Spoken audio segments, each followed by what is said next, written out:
You're in the middle of a conversation, they're speaking, and you're following along just fine. You respond at the right moments, you nod, you stay engaged. And then there's a pause, a small, almost invisible opening where their name should naturally appear in your mind. And there's nothing. Not even something half formed or sitting at the edge of recall. Just a quiet blank space where something important is supposed to be. Most people assume this means you're forgetful, or distracted, or that you simply weren't paying enough attention when it mattered. But if you've experienced this more than once, you already know something about that explanation doesn't fully fit. Because you do pay attention. You remember details, the way they laughed, the tone they used when they said something specific, even the feeling of the interaction itself. Just not the name. And this pattern shows up most clearly in people who tend to forget names easily. Not occasionally, but consistently. Not because they don't care, but because something else is happening beneath the surface.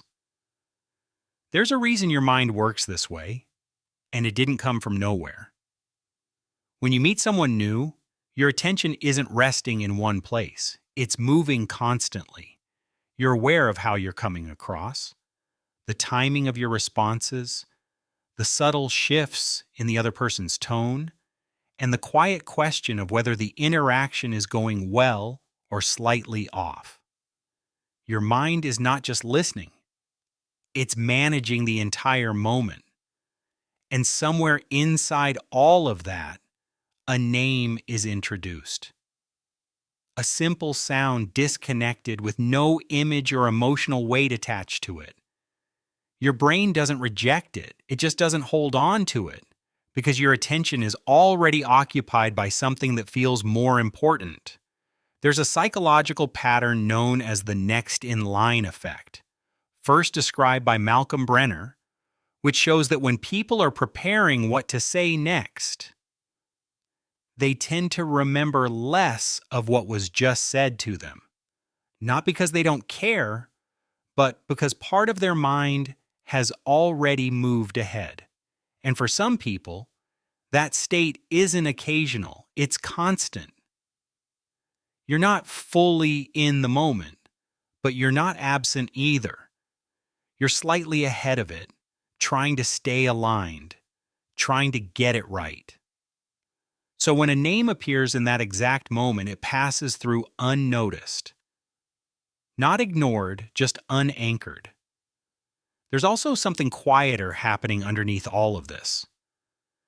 Some people move through conversations with a kind of internal monitoring, a soft awareness of themselves, almost like they're observing from the inside.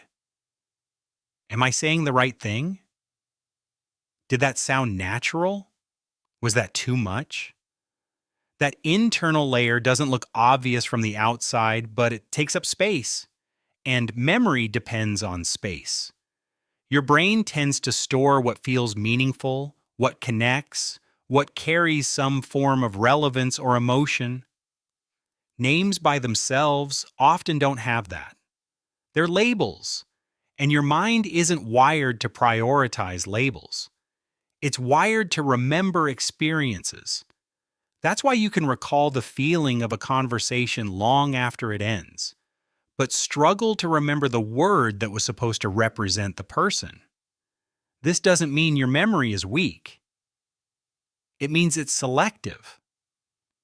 But it doesn't always work in your favor. There are moments where it misfires, where forgetting a name feels heavier than it should.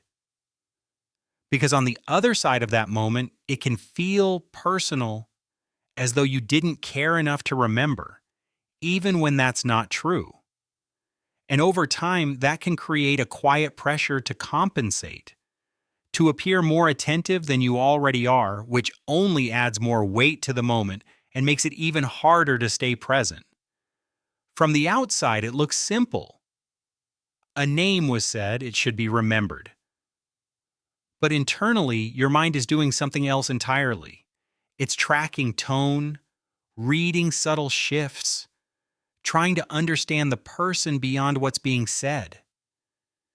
It's absorbing the experience instead of storing the label, and sometimes those two things don't happen at the same time. There's also a deeper truth that's harder to sit with. Being aware of this doesn't automatically change it.